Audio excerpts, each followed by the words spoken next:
Un combattant de la liberté va maintenant s'exprimer, lui aussi, sur cette liste. L'Europe, ça suffit. Il est engagé depuis des années pour faire la vérité sur les effets secondaires des injections notamment. Et il se bat avec Verity France de manière courageuse, de manière déterminée. Il s'agit de monsieur Marc Doyer.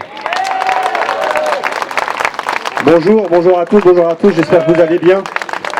Alors, moi je suis agréablement surpris parce que là on voit qu'il y a une réunion politique et il n'y a pas un CRS pour protéger les responsables politiques. Ça nous change un peu de ce qu'on voit régulièrement avec Macron, même quand il se déplace au salon de l'agriculture, il est obligé d'avoir la police avec lui. Alors j'avais une petite idée, je me demandais si on pourrait pas l'appeler en direct pour lui dire « Regardez, monsieur le président, c'est possible ».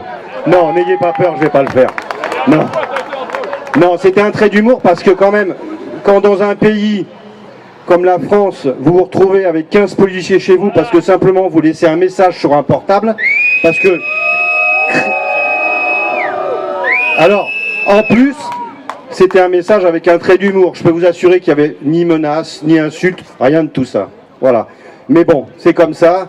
Je pense que c'est un faible, donc il utilise les moyens de l'État et c'est là où c'est grave. Alors pour vous... Macron, destitution.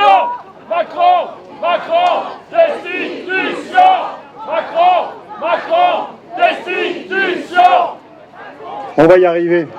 Alors vous savez, moi je prépare jamais rien quand je fais mes interventions parce que d'abord je veux que ça reste absolument naturel, mais surtout il faut dire que il m'amène tellement de sujets tous les jours sur un plateau que je prépare quelque chose, puis 2 minutes après, il y a autre chose.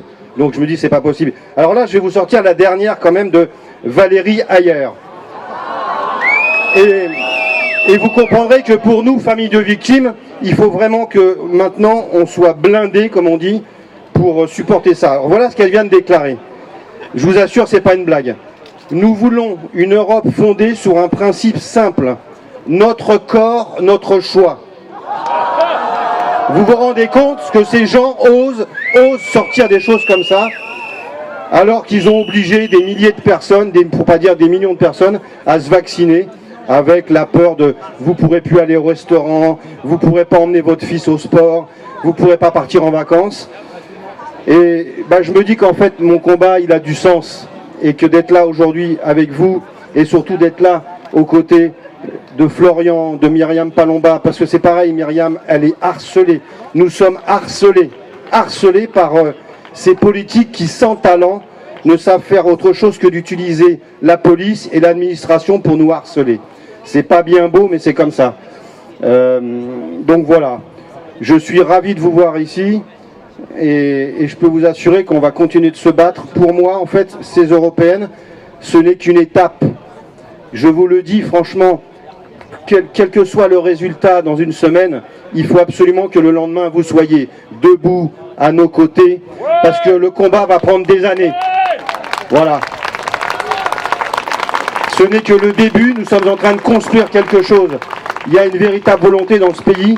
On ne veut pas de cette Europe-là, parce que de toute façon, on le voit bien dans le quotidien, ça appauvrit les gens, ça fait souffrir les gens, les agriculteurs, les commerçants, nos boulangers. Enfin voilà, ça n'a rien. Vous savez, je l'ai déjà dit et je finirai là-dessus, la grande dame qui est derrière nous, aujourd'hui, Gustave Eiffel ne pourrait certainement pas la construire. Voilà, à cause de tout ça. Donc restons libres. Je veux une France libre, moi. Merci à vous.